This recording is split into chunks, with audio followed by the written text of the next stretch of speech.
The 20% won't change. That's 20% is divided.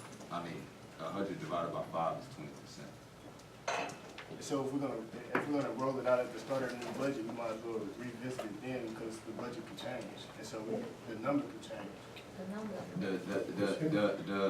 The average We value. may not want it to be 20%.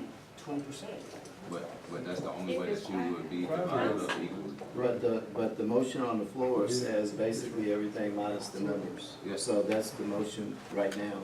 So my readiness is saying we could go ahead and have the numbers because the end value might change. It might go from 2 million to 3 million, but at the end of the day, it will be 5 council members, and 20% will always be political rights.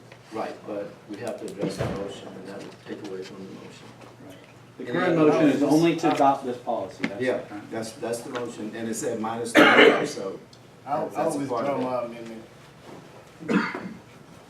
Okay, and you want to finish yours, the amendment, then withdrawn? To have, my amendment would be to add the numbers 20%, and that we roll this out at the start of the new budget. Okay, it's been properly, the amendment, hold on, we got an amendment to vote on. So we've got a friendly amendment, accepted? Accepted. Okay, that has been properly moved and seconded, that the 20% be added on and to be addressed at the next budget cycle.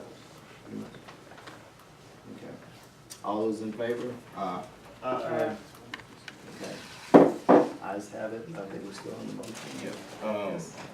We need to, on the page 5, I guess we got this from California, we got it from Texas. No, it was a mixture of a variety of different. No, I'm saying it says California. Very last statement. So, Yes, Texas. That should be the Texas. We can make that change. Okay, any other unreadiness?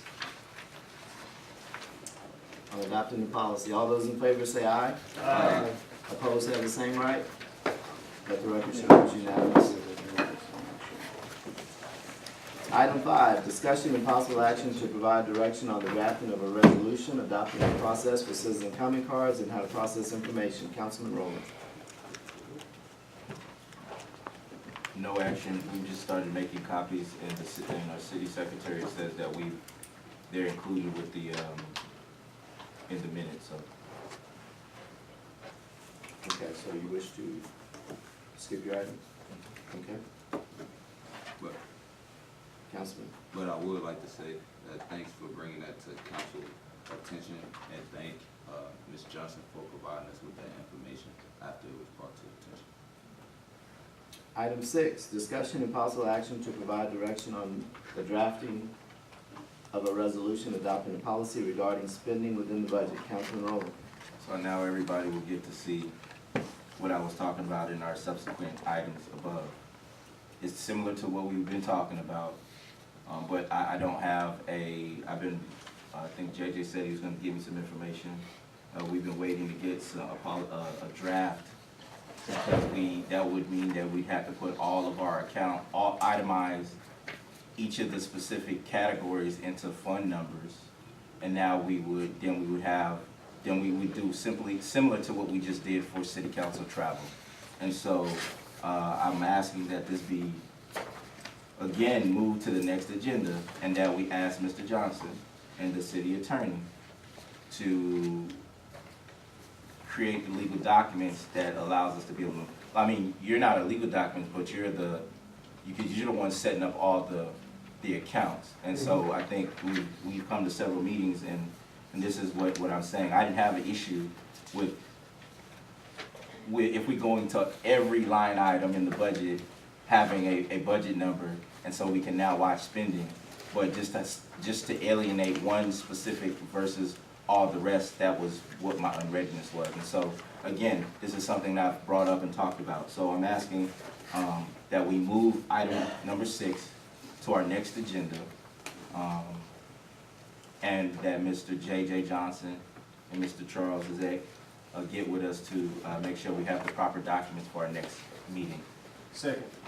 Been properly moved and seconded that item 6, discussion and possible action to provide direction on the drafting of a resolution adopting a policy regarding spending within the budget be tabled until the next agenda. You've heard the motion, ready for the questions? Question. All those in favor say aye. Aye. Opposed have the same right? Ayes have it. Item 7, discussion and possible action on the approval of an ordinance adopting floodplain management regulations. Attorney Zach. So, your floodplain regulations are out of date, and FEMA revised their floodplain maps. And we got with the FEMA folks, and they suggested that we re-adopt your current regulations with one change. When I say out of date, it's difficult to tell whether or not they're adopted. So they recommend that you adopt, completely re-adopt what we believe to be your floodplain regulations. You need to adopt this so that your folks that live within floodplain areas can get flood insurance. If you don't adopt this, your citizens will not be able to get flood insurance. The only change between this and what we believe to be your current regulations is currently when you build in a floodplain, you have to build to 12 inches, 1 foot above the base flood elevation. This requires you to build 18 inches. So that's the only change. That's the new one, that's the new FEMA regulation. That's the new FEMA regulation, yes, sir. Councilman Randall. Well, I'll wait till, well, I just wanted to get some information, or I don't know if we wait till after. Yeah, let's put it on the floor, then, Brendan, you're ready for this question? Yes. I move that we approve the ordinance adopting the floodplain management regulations. Second. It's been properly moved and seconded that council approve an ordinance adopting floodplain management regulations. You've heard the motion, ready for the questions? Question. Councilman Rowley. The only thing we're changing is adopting that. The change in the base flood elevation, yes, sir. That's my understanding. So that process, I guess I just want to be very clear. That process is a process that happens through building and code. Yes, sir. And so how does we make sure that this connects back to when they approve a home that is in a floodplain, that we are making sure that they are building to code, because we don't want people to come back and then Yes, sir. blame us. So could we make sure that in the people who do our code enforcement or whoever issues whatever, because we may have this on paper, but if we're not doing it in practice, then. I'll defer to the mayor to make sure, as the administrator of the day-to-day operations, that he is how he'll spread this to our building official folks. But we can also get this, this will probably be codified on the code, which is online, so it'll be actually in the code itself.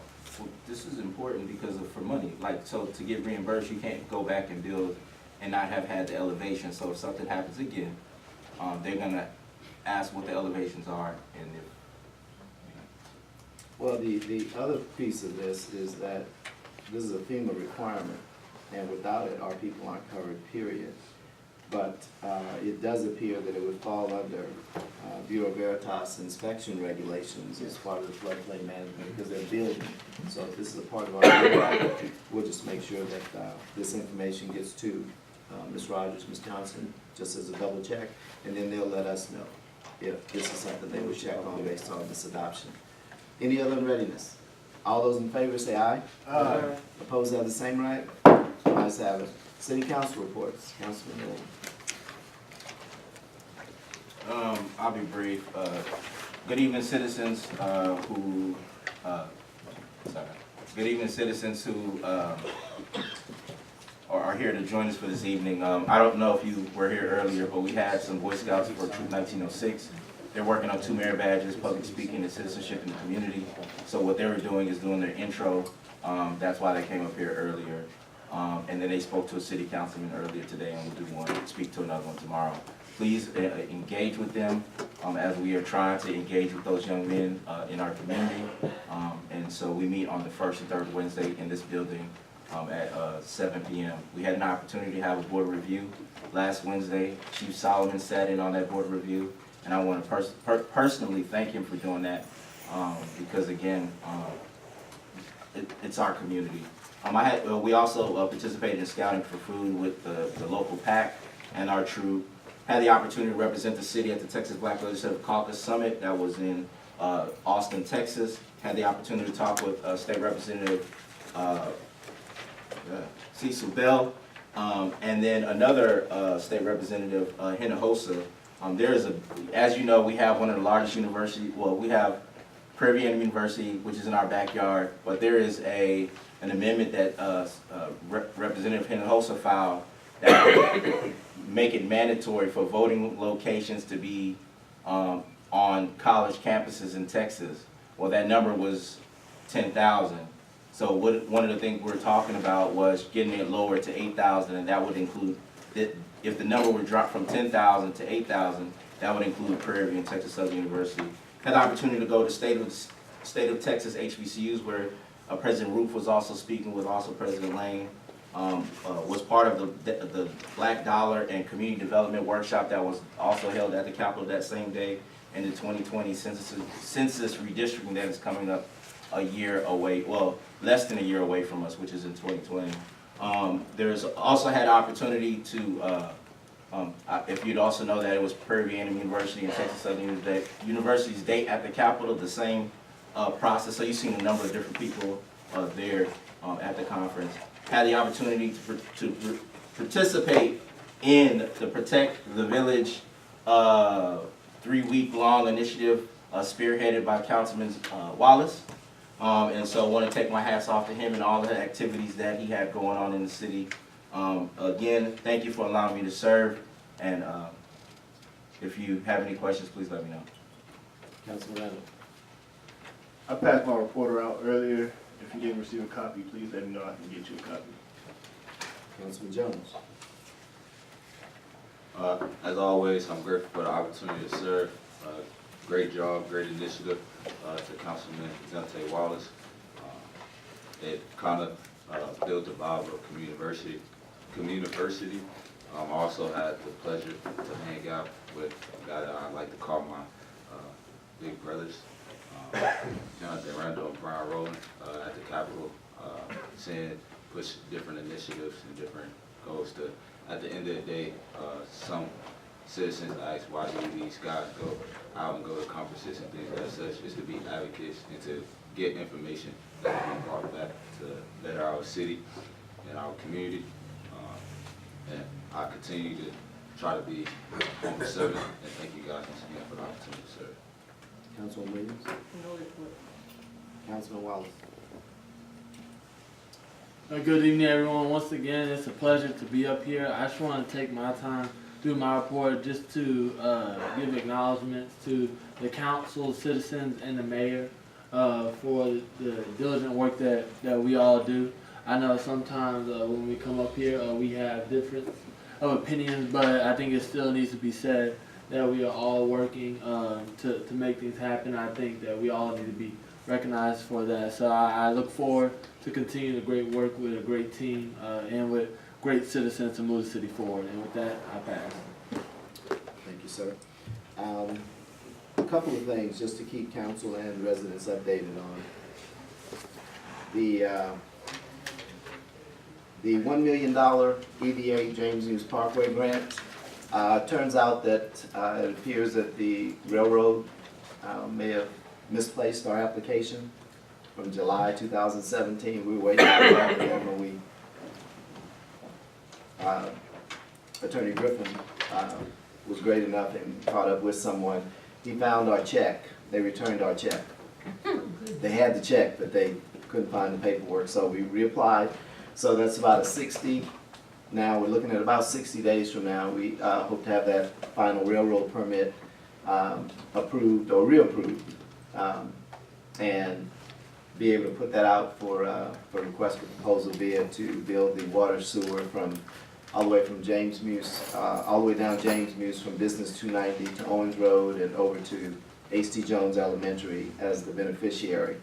And that's going to allow for, and there's already activity along that corridor in preparation for it coming, so that's going to be good. I spoke with some people about the financing of a city wastewater treatment plant, and as information is forthcoming, I'll report that back to the council. The up to $3 million Smart City Community Partner Grant, working with the university and Dr. Akajobi's office and what have you. That, it's almost as though we're getting a little closer. They requested that myself and a couple of them come up and be on a panel at the National Smart and Connected Cities Conference for the second time. So Prairie is definitely getting out there, and again, hopefully closer to obtaining these funds. The $5 million U.S. Department of Commerce Economic Development Administration grant, that's something that was actually pending. They're both EDA based. So now I've gotten information back to them on what happened, and it had nothing to do with on the city side. It was totally the railroad. Turns out that Mr. Marr came in at about that time, and he thought that might have been the problem with it, the changeover. So we're still hopeful, because that would give us the funding to do the service or frontage roads from James Hughes all the way along the north side of 290 to Richards Road, if not Leandro Parkway. So those things are still being worked on.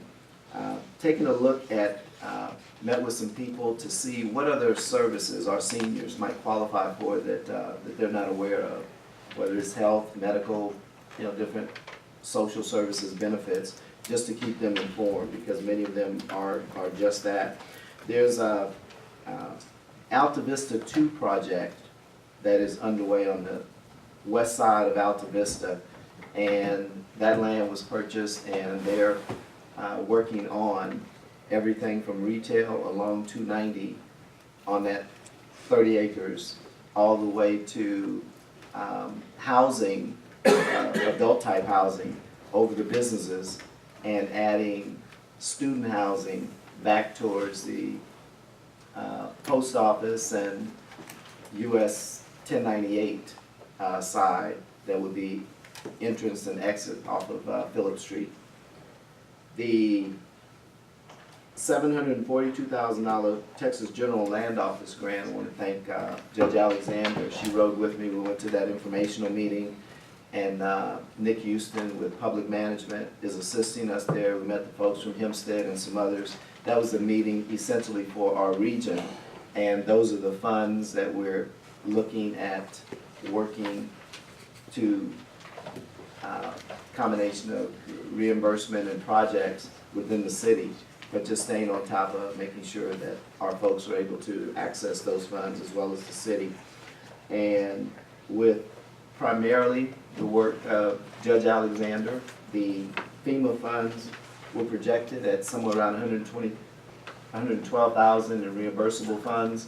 Some 46,000 of that has already been reimbursed. Some of that you've seen with the USW work on lift stations and that sort of thing. Some of that has been coming back, replacing some of the funds that we had to expend as a result of the Hurricane Harvey and the rainwater situation. Several other things, but in deference to time, we'll move to item 8. Discussion and possible action on the selection of engineering firm for assistance in Hurricane Harvey Disaster Recovery Program. Council has that information. The university engineers had scored and were working with us on that, and they were here and prepared for the last 2 Mondays. So this this scoring should have been in council's packets for, I guess, roughly 2 weeks now, when they came and passed this stuff out and got it to us.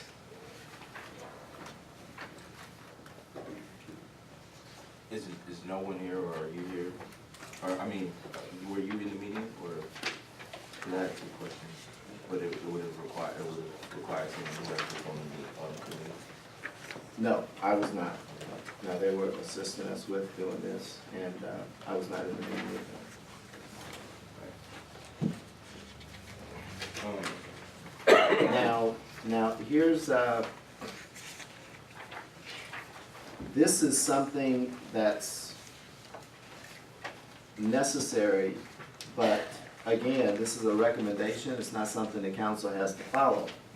But this is information for which we need to make a decision. Councilman Rowland? So, two questions. One, do we know the amount of money? Because I haven't seen that anywhere. And then I didn't see the proposal that there were our requests. So do you know the amount of money that we're talking about? This, Not on here. got several pots that we've been working on, and this one is for, if I'm not mistaken, this is a requirement for the 742,000.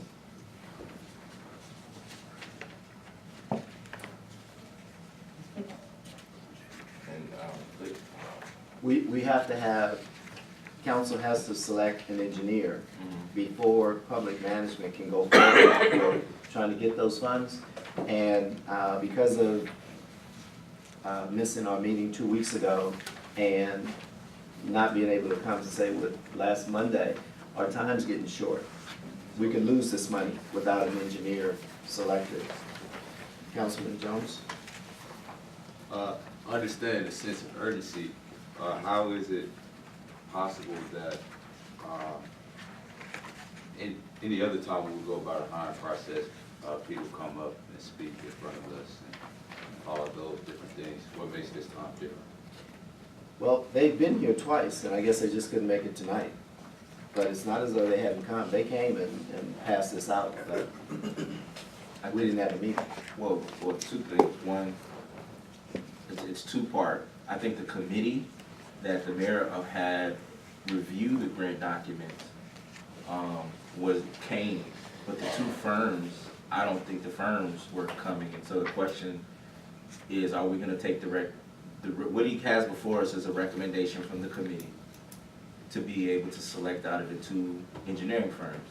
I have two questions because I've read the comments from the people on the committee, and I just wanted to know some other different information, and I didn't know the amount of the grant.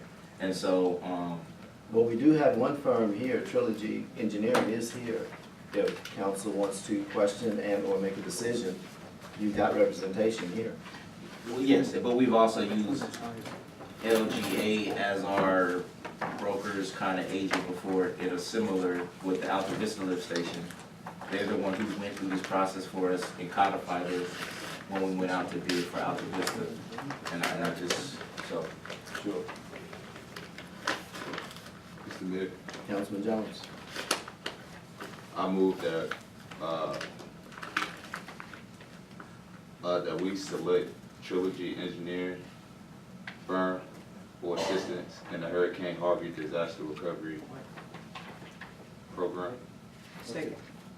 It's been properly moved and seconded that council select Trilogy Engineering in the Harvey Recovery Assistance Program. You've heard the motion, ready for the question? What's it based on? They're listed in the scoring package. Right. What I'm reading is that the LGA firm was the most qualified.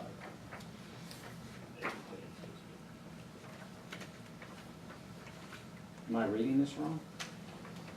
No. No? Well, that's based on the recommendation. Well, can we go into closed session? Yes. I think, no, excuse me. May we go into closed session under attorney-client privilege? please? Yes, we can. City Council is now headed into executive session. It's 8:30 p.m. I was speaking.